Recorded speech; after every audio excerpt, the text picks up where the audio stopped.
말씀을 묵상함이 내 영혼에 심히 좋은 아이다.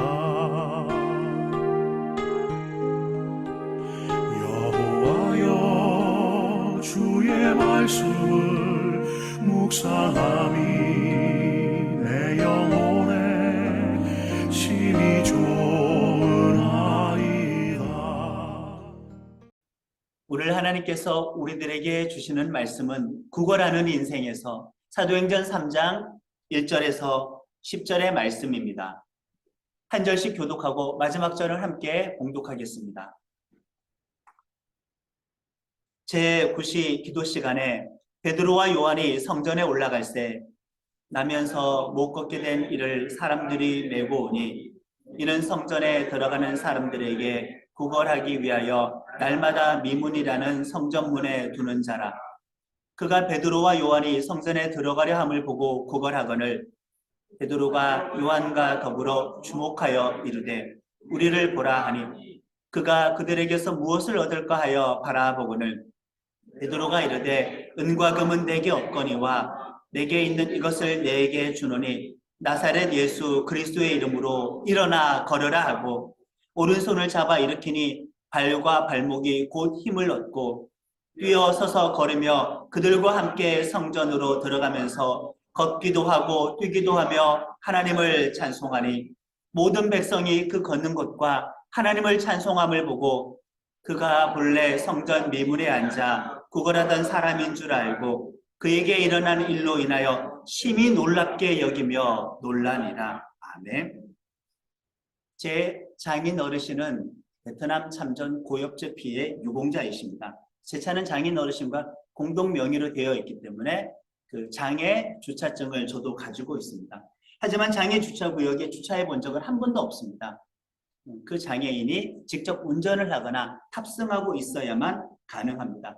근데 많은 사람들은 그 주차증을 복사하기도 하고 위조하기도 하고 분실했다고 해서 재발급받아서 2장을 만들기도 하고 해서 한 집에서 차 2대로 그것을 나누어서 그렇게 불법적으로 사용하기도 합니다. 그 장애인이 사망했는데도 불구하고 반납하지 않고 유효교육 기간이 만료가 되었는데도 불구하고 장애 주차구역에 주차하는 그런 몰염치한 사람들도 많이 있습니다. 이런 건강한 사람들이 이런 허위로 불법을 저지르는 거죠. 어쨌거나 요즘은 이렇게 장애인들에 대한 복지 혜택이 분명히 많이 있습니다. 만약에 성도들 중에서 그런 불법적인 행동을 한다고 하면은 기본적인 양심도 없는 것이고 기본적인 도덕도 없는 것이고 기본적인 행함도 없는 믿음이기 때문에 참 성도라고 할 수가 없을 것입니다. 장애인들에게 의료비도 지원이 되고요. 생활비도 지원이 됩니다. 여러 가지 그런 혜택이 많이 있습니다. 한번 기억을 떠올려 보시면은 제 기억으로는 제가 초등학교 때만 해도 장애인 주차구역이 따로 없었던 것 같아요. 물론 지금처럼 차가 많지도 않았고 수도권으로 이렇게 인구 과밀이 있기도 전이었기 때문에 그랬을 것입니다. 그러나 그때는 그런 주차구역이 그래서 필요가 없기도 했었지만은 사회가 발전하지 않아서 그들에 대한 배려와 복지 혜택이 없었던 것도 사실입니다. 지금은 아이들조차도 장애인들에 대해서 놀리면 안 된다는 것을 상식적으로 알고 있습니다. 정말 나쁜 행동인 것을 지금 아이들은 당연히 알고 있습니다. 수십 년 전만 해도 이 약자에 대한 차별과 무시가 지금보다는 많았었죠. 장애인이라는 단어 대신에 비읍으로 시작하는 이 두 음절 단어를 욕처럼 사용하기도 합니다. 그러니까 욕으로 쓰는 단어인데 거기에 장애인에 대한 차별적인 단어가 사용이 되기도 했었습니다. 저희 아버지도 오토바이 음주운전 사고로 교통사고를 당한 적이 있었기 때문에 전신이 화상이 없고 손가락 몇 개가 이렇게 붙어 있어서 장애인이었습니다. 그러나 제 기억으로 장애인증도 없었고 다른 혜택을 받지는 못했었습니다. 어린 시절 불탄 가방 가게를 했다고 했었죠. 그 가방 가게 옆집에 초등학생이었던 저보다 10살을 정도는 많았던 한 형이 있었어요. 정신지체 장애를 앓고 있었습니다. 그러니까 동네 꼬맹이들이 작은 돌멩이를 막 던지고 놀렸어요. 바보라고 하기도 하고 때리고 도망치기도 했었습니다. 정말 그 나쁜 행동이었죠. 지금이라면은 뉴스에 날만한 그런 행동이었었습니다. 시골 외가에 놀러 가면은 앞집에 또래 남자 아이가 있었는데 그 아이는 항상 그 안방 옆에 붙어 있는 대청 마루라고 하죠. 그 마루에 앉아서 마당이라든가 주변 동네에 아이들이 노는 것을 내려다 보기만 했었습니다. 태어날 때부터 다리가 휘어 있는 그런 장애를 안고 있었기 때문에 옛날 말로는 안진뱅이입니다. 이 안진뱅이라는 단어도 비하하는 단어이기 때문에 요즘은 사용하지 않고 성경에서도 그 단어를 걷지 못하는 자로 이렇게 다 바꾸었습니다. 그 아이는 놀려도 쫓아오지도 못했었습니다. 정말 참 나빴었습니다. 그런데 지금보다 2000년 전 고대로 넘어가면은 과연 이런 장애인들이 받았을 대우가 어떠했을지 한번 상상해 보시기를 바랍니다. 그때가 요즘과 같은 복지국가였겠습니까? 장애인들이 충분히 먹고 살고 편하게 생활할 수 있는 도움과 배려가 과연 있었겠습니까? 없었죠. 그래서 성경을 보면은 중증 장애인들 대부분은 구걸합니다. 다 거지가 되어 있습니다. 가족들이 돌보거나 그렇지 않으면은 구걸하면서 살아가는 것이 그들에게는 일반적인 일이었었습니다. 그들은 더욱더 모욕적인 차별과 무시를 많이 받았습니다. 몇십 년 전 우리나라만 해도 많은 장애인들을 모시했는데 2000년 전 유대 세계, 2000년 전 예루살렘은 당연히 오늘날과 비교할 수가 없습니다. 세상으로부터 버림받고 세상으로부터 비난받는 사람, 세상으로부터 철저하게 외면당하고 소외받는 사람이 유일하게 기댈 때라고는 어디 있겠습니까? 누구이겠습니까? 하나님밖에 없겠죠. 그가 믿고 있는 신일 것입니다. 신앙을 통해서 사랑받고 위로받고 소망을 얻게 되고 신앙을 통해서 자존감을 가지게 되고 신앙을 통해서 나름대로 행복을 추구하면서 살 수가 있지 않겠습니까? 사람에게 무시받는 사람이라면 기댈 때라고는 하나님밖에 없습니다. 그런데 신약 시대에는 그것조차도 어려운 시대였어요. 요한복음 9장을 보면 예수님께서 나면서 맹인된 자의 그 눈을 뜨게 합니다. 진흙을 발라서 그의 눈에 발라주고 실로암 연못에 가서 씻으면은 보게 될 것이다. 실제로 그의 눈이 열려졌습니다.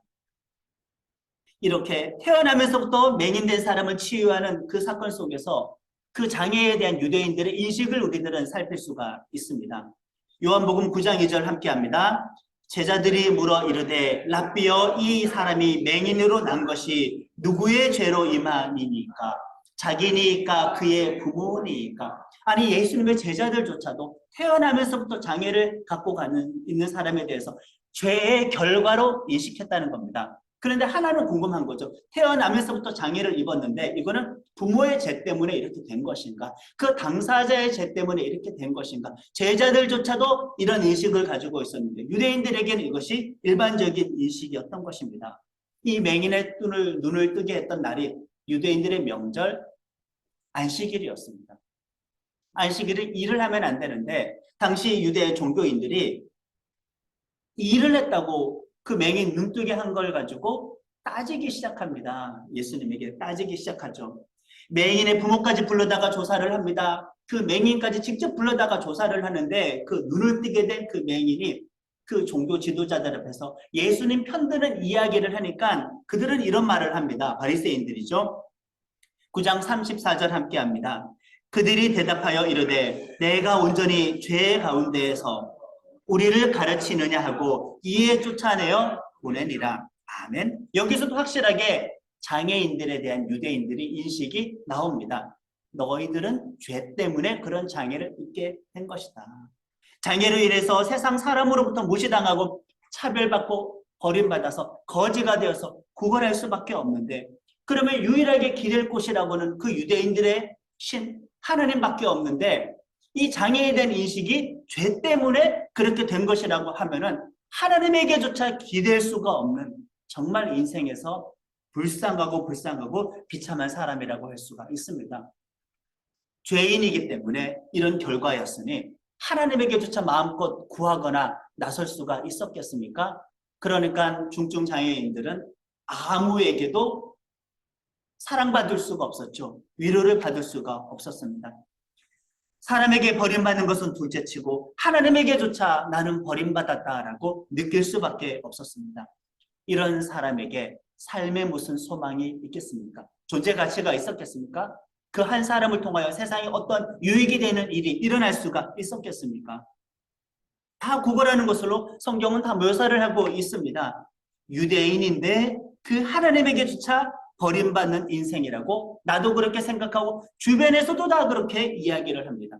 예수님으로부터 몇 년간 말씀을 들었던 제자들조차도 그것을 물어볼 정도이면은 말 다 했죠. 장애인에 대한 이런 신앙관이었습니다. 그들에 대한 복지가 충분하지 않았어요. 위로와 배려가 당연히 충분하지 않았습니다. 위로와 배려, 복지가 충분했으면 중증장애인들이 왜 성경엔 대부분 다 거지로 등장했겠습니까? 그런 혜택이 없었다는 거지요. 하나님에게조차 버림받았다고 생각하는 이 한 장애인 거지를 통해서 오늘 본문에 등장하는 그 거지를 통해서 도대체 무슨 일이 일어날 수가 있다는 말입니까? 베드로의 오순절 설교로 3,000명이 회개하고 예루살렘 초대교회 공동체가 만들어졌습니다. 그들은 날마다 성전에 모여서 기도하기도 하고 각 가정집에 모여서 성찬하기도 하고 거기서 기도하기도 하고 하나님을 찬미하기도 하고 식사 교제하기도 했었습니다. 정말 그들은 매일을 천국 같은 하루하루를 보내고 있었습니다. 날마다 구원받는 사람들이 더해졌습니다. 어느 날 베드로와 요한은 유대계의 전통을 따라서 하루에 3차례 기도하는 시간이 있습니다. 지금도 이슬람권 국가에 가면은 정해진 시간 소리가 나오죠. 기도하라고. 스피커를 통해서 기도하라고 코란 읽는 소리가 나오면서 유대인들은 그들의 그 성지가 있는 메카를 향하여서 돗자리를 깔고 엎드려서 기도하지 않습니까? 유대인들에게도 이때에는 하루 3차례 정해진 기도 시간이 있었습니다. 베드로와 요한은 그 정해진 기도 시간마다 습관을 따라서 성전에서 기도하기 위하여서 지금 출입하고 있는 중입니다. 오후 3시 기도 시간에 참여하기 위해서 지금 감람산 쪽에서 성전 동편에 있는 미문을 향하여 들어가고 있는 중입니다. 수산문을 향하여서 지금 들어가고 있는 중입니다. 만약에 거지들이 구걸을 한다면 어느 자리가 좋을까? 성전으로 들어오는 사람들을 만날 수 있는 이 출입구가 좋지 않겠습니까?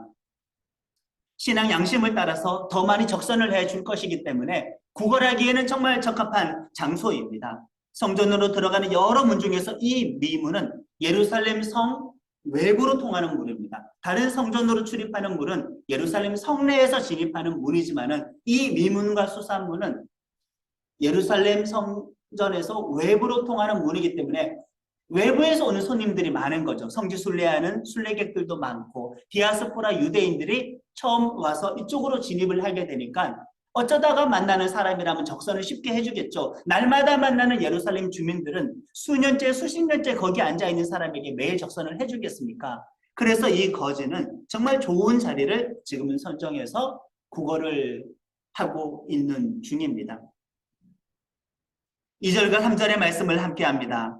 나면서 못 걷게 된 이를 사람들이 메고 오니 이는 성전에 들어가는 사람들에게 구걸하기 위하여 날마다 미문이라는 성전문에 두는 자라. 그가 베드로와 요한이 성전에 들어가려 함을 보고 구걸하거늘.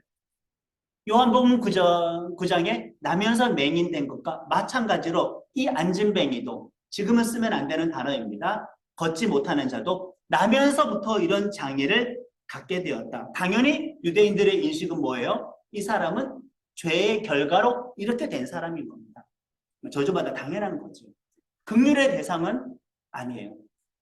도와는 주겠지만은 이 사람을 하나님께 특별한 축복을 받았다고 절대 생각할 수 없는 그런 사람인데 이 사람은 지금 날마다 여기에 나와서 구걸하고 있습니다. 베드로와 요한은 출입하는 중에 이 안진뱅이 거지를 만나게 됩니다. 소망이 없는 자라고 했죠. 사람에게 기댈 수도 없고 하나님에게조차도 기댈 수가 없죠. 왜? 나는 죄인이니까. 날마다 구걸하는 것이 일상인데 구걸조차도 스스로 올 수가 없어서 아마 친인척들이었겠죠. 주변 동료들이라 주민들이었겠죠. 내어다가 이 자리에 내려놓아야만 구걸을 할 수가 있었습니다. 완전하게 독립적이지 못합니다. 의존적입니다. 지금은 많이 사라졌지만은 예전에는 범죄 조직들이 그렇게 하기도 했습니다. 장애인들을 데려다가 그들을 먹여주고 재워주고 관리하면서 차에 실어다가 전철역 출입구나 이런 데 그 장애인들을 내려서 구걸시키는 거예요. 그리고 그 구걸하는 모든 돈은 누가 가지고 가요? 그 범죄인들이 그 수익을 갈취해 나아가는 거죠. 물론 지금은 다 사라졌습니다. 복제시설도 많아졌고요. 장애인 수당도 많아졌기 때문에 집에서 생활을 하면서도 최소한의 삶을 유지할 수 있어서 지금은 이런 것을 볼 수가 없죠. 태어나 걸어본 적이 없는 이 장애인이 성전 미문을 통해 들어가려고 하는 베드로와 요한을 만나게 되는데 사실 베드로와 요한은 지금 처음 만나는 건 아니겠죠. 날마다 거기 나왔으니까. 예수님 부활 승천하고도 수십 일째 지금 예루살렘에서 머물고 있어요. 출입하면서. 그리고 성전 기도 시간에 기도하려고 출입한 것을 보면은 이날뿐만 아니라 수시로 정해진 기도 시간에 맞춰서 습관적으로 기도하러 들어갔다라는 것을 알 수가 있으니 베드로와 요한은 평소에도 봤던 사람인 겁니다.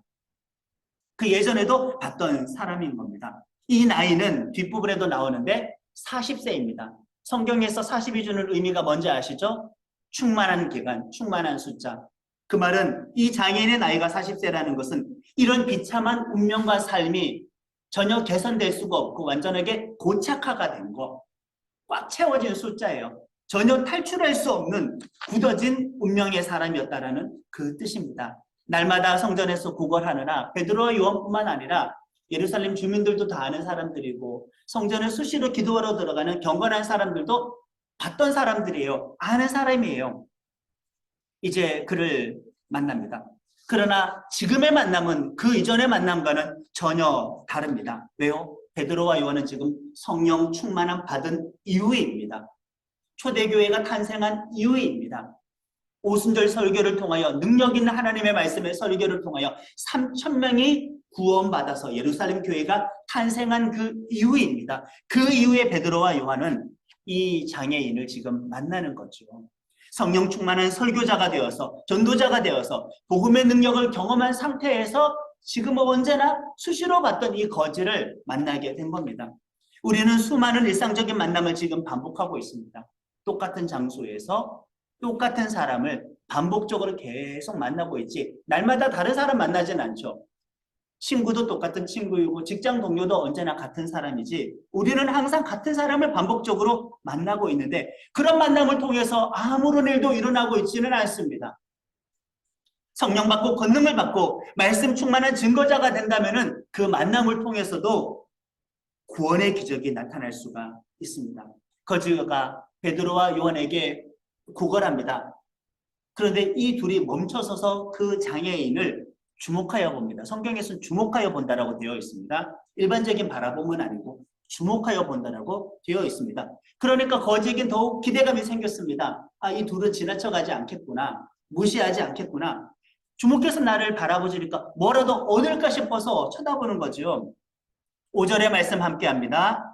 그가 그들에게서 무엇을 얻을까 하여 바라보거늘 나면서 장애인이 되었고 유대교에서 죄인이라고 인식된 이 사람이 꿈꿀 수 있는 것은 무엇밖에 없을까요? 성전에 출입하는 거, 종교적인 어떤 혜택? 돈만 많이 주면 되는 겁니다. 은화를 주면 좋은데 은화보다 더 많이 적선을 해서 금화를 주면 정말 좋은 겁니다. 그냥 먹고 사는 문제만 해결되면 좋은 겁니다. 여기에서 그 문을 통과하는 사람과 이 거지의 운명이 얼마나 대비가 되는지를 모릅니다. 누군가는 하나님 만나기 위해서 신앙적인 어떤 이유 때문에 종교적인 이유 때문에 성전으로 들어갑니다. 누군가는 은혜 받기 위하여 하나님께 축복받기 위하여 하나님 예배하기 위하여 그 문으로 들어갑니다. 누군가는 그 문에서 생계를 위해서 최소한의 생계를 위해서 처절한 삶을 살아가고 있습니다. 먹고 사는 문제가 해결되지 않아서 신앙생활조차도 자유롭지 못하는 그런 거지입니다. 많은 사람들은 하나님께 기도하기 위해서 거기에 들어갑니다. 이 거지가 바라는 것은 저들처럼 마음껏 성전의 깊은 곳으로 들어가서 하나님께 기도하는 거 꿈꾸지도 않습니다. 어차피 한계는 명확합니다. 나는 죄인이고. 그러나 저 경건한 사람들의 신앙 양심이라도 이용을 해가지고 돈이라도 많이 나에게 주면은 그게 최고의 목표이죠. 남들처럼 찬양하면서 성전으로 들어가 자유롭게 기도할 수 있는 그런 은혜는 전혀 꿈꾸지 않습니다. 6절에서 8절의 말씀을 함께 읽겠습니다.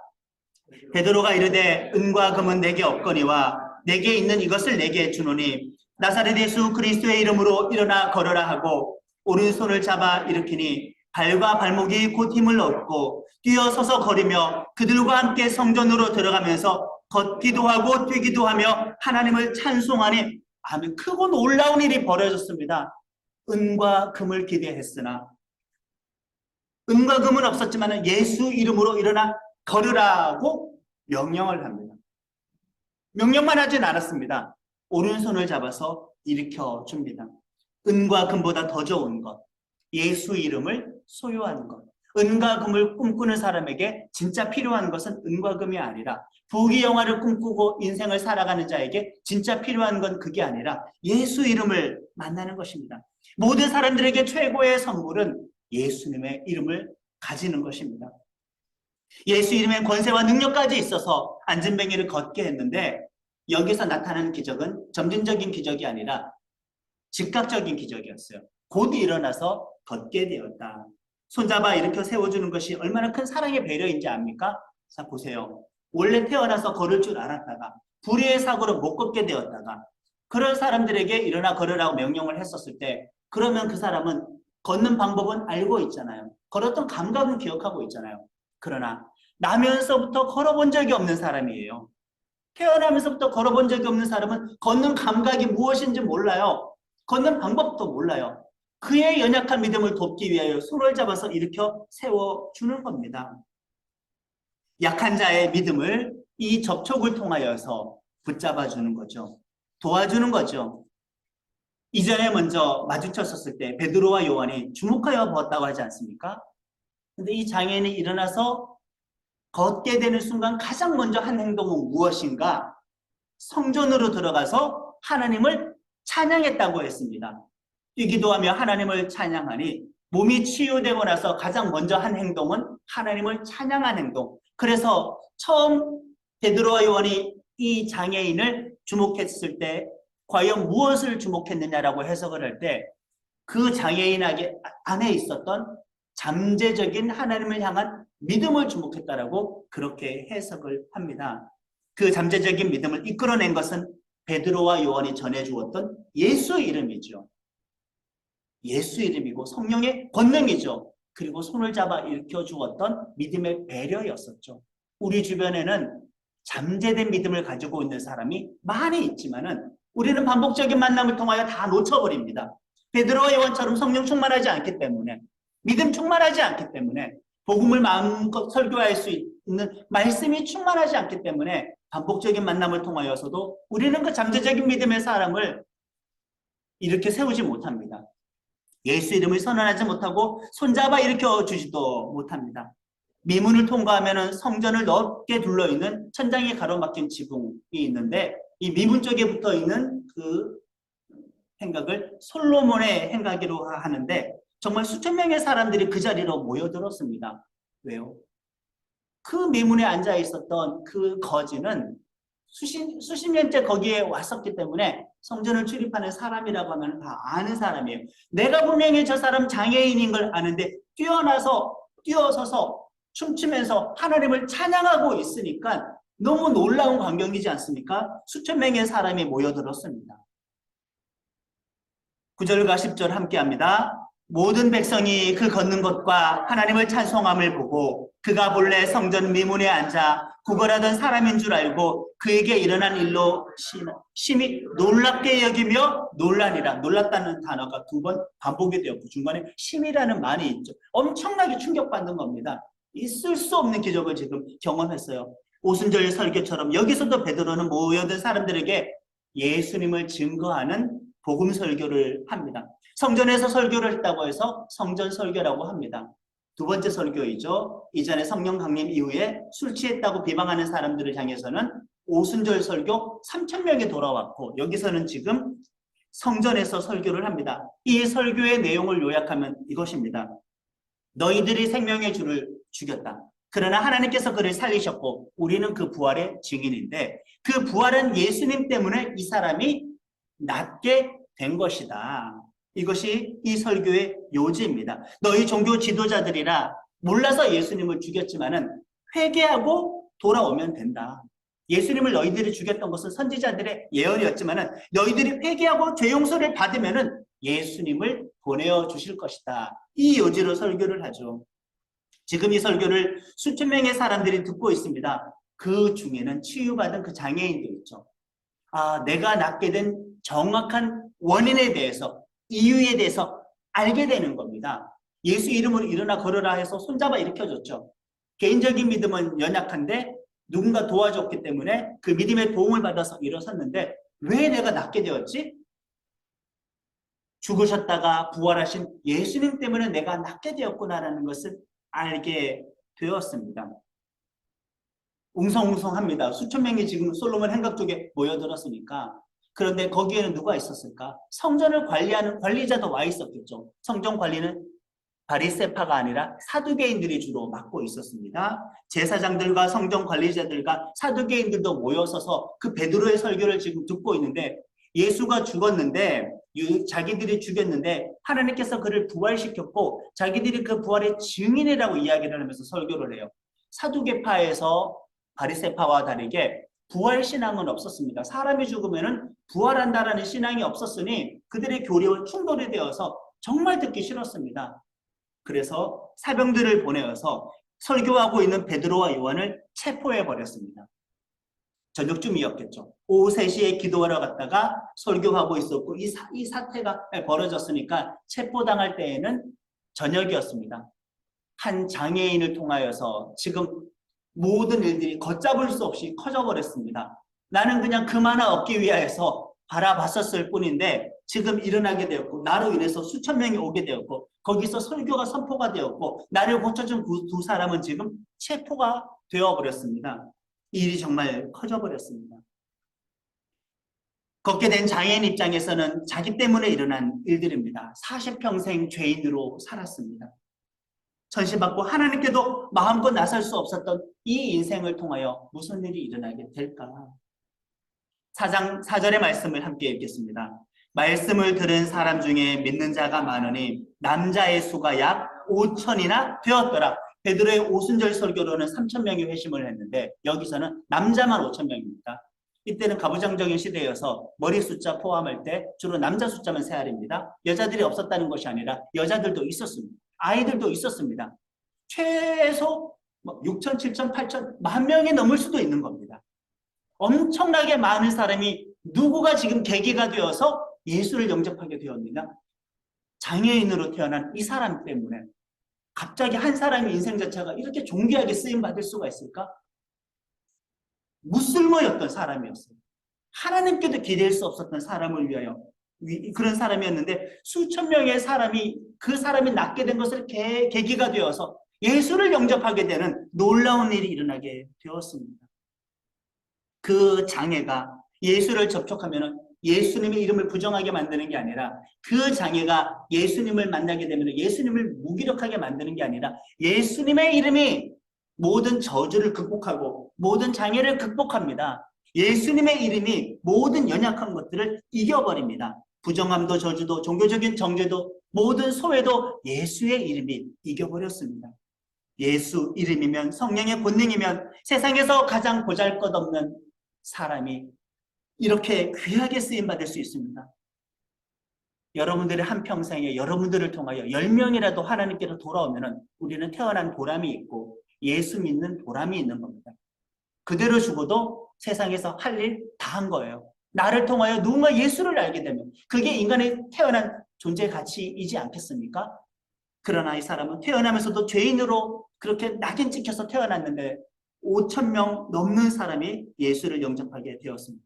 무가치한 나의 인생을 통해서 너무나 크고 놀라운 일을 일으켰습니다. 내가 잘나서? 아니죠. 나는 그냥 금과 은을 추구하는 세속적인 삶을 살았을 뿐인데 그 내 안에 있는 잠재적인 믿음 그 가능성 하나를 보시고 예수 이름이 나에게 왔기 때문에 이런 일들이 가능해졌습니다. 물론 기적은 중요합니다. 예수님의 이름을 소유한 자체가 우리에게 기적이죠. 그러나 그 기적에서 끝나면 안 되고 내가 경험한 모든 기적, 모든 간증, 모든 기도의 응답은 거기서 끝나면 안 되고 이 장애인이 낫게 되었다. 개인적인 은혜로 끝나면 안 되고 많은 사람들이 예수님을 영접하게 되는 그 복음 전파의 사건으로 나아가야 되는 것입니다. 예수의 이름 나에게 기적입니다. 기적은 여기서 끝나면 안 됩니다. 우리는 축복의 통로가 될 수 있습니다. 내 믿음이 부족해도 가능합니다. 예수 이름 자체가 능력이 있습니다. 우리는 구걸하는 인생이죠. 세상 모든 것으로부터 버림받은 인생일 수도 있습니다. 나약하게 생각하고 스스로를 하찮게 생각하면서 살아왔을 수도 있습니다. 그러나 하나님의 구원하는 일을 위해서 쓰임받는 데에는 우리는 적합합니다. 왜요? 예수 이름을 우리가 소유만 하면 가능합니다. 예수 이름을 붙잡아야 하겠습니다. 그러면 우리의 인생은 정말 가치가 있습니다. 항상 만나는 사람들의 잠재적인 믿음을 손잡아 일으키기를 바랍니다. 예수 이름으로 일어나 걸으라고 선언해야 합니다. 금과 은을 위해서 살아가는 사람들을 예수 이름으로 일어나라고 우리는 외쳐야 하겠습니다. 다 같이 주신 말씀 붙잡고 결단의 기도를 드리겠습니다. 하나님 아버지, 나에게 예수의 이름을 주셨습니다. 그 이름의 권세를 우리가 모르고 그 이름의 권세를 사용하지 않고 수많은 만남을 지나시며 우리가 하나님의 사명을 제대로 감당하지 못하는 그런 삶을 반복하고 있는 거 하나님 앞에 회개합니다. 하나님 아버지, 예수 이름의 권세와 그 성령으로 우리를 충만하게 채워주셔서 만나는 사람들에게 복음을 전하게 하면서 우리의 일상의 만남이 우리의 생명의 만남으로 변환이 되어질 수 있도록 나의 삶이 무가치한 사람이 아니라 정말 그보다 귀한 가치 있는 한 존재가 되어질 수 있도록 예수 이름의 권세가 나를 축복의 통로로 삼고 누군가에게 생명으로 흘러갈 수 있도록 하나님의 그 이름을 우리들 가운데 충만하게 부어주시고 성령의 권능도 부어주시고 우리가 축복의 통로가 되어서 그 이름이 누군가에게 접촉이 되어서 생명 구원의 역사가 일어나게 하여 주시옵소서. 금과 은, 세상의 부귀영화를 추구하며 살아가는 많은 사람들이 있습니다. 나도 그것을 기대하고 있고 우리 주변에도 그것을 기대하면서만 살아갑니다. 그것보다 더 좋은 것, 예수 이름의 권세와 예수 이름의 그 구원을 추구하는 삶을 살아가게 하여 주시옵소서. 언제든지 우리가 복음을 증거할 수 있는 말씀의 준비자가 되어줄 수 있기를 원합니다. 우리도 복음 선교자가 되어줄 수 있기를 원합니다. 하나님 아버지, 분명히 우리들은 때때로 각자마다 생각하는 인간적인 연약함과 한계가 있습니다. 그러나 인간적인 연약함과 한계를 주목하지 않고 예수 이름이 주는 그 믿음의 권세를 주목하며 살게 하여 주시옵소서. 하나님, 나도 약한 믿음을 가지고 있습니다. 우리 주변에도 약한 믿음이 있습니다. 내 손잡아 나의 연약한 믿음을 일으켜주시고 우리 주변의 연약한 믿음, 그 잠재적인 믿음의 사람들을 나 또한 손잡아 일으킬 수 있기를 원하오니 나에게 배려하는 믿음을 허락하여 주시옵소서. 버림받는 인생, 무가치하고 연약한 인생이 하나님의 큰 구원의 통로로 쓰임받기를 원합니다. 세상에 태어난 보람이 무엇이 있는가? 내가 살아가는 보람이 무엇이 있는가? 내가 얼마나 가치 있는 사람인가? 아버지 하나님, 위에 구원의 통로로 쓰임받기를 원합니다. 그리하여 나의 인생이 구걸하는 인생, 금과 은을 추구하는 인생, 버림받은 인생, 외면받는 인생이 아니라 세상 귀하고 소중한 존재가 되어줄 수 있기를 원하오니 큰 구원의 통로로서 나를 사용하여 주시옵소서.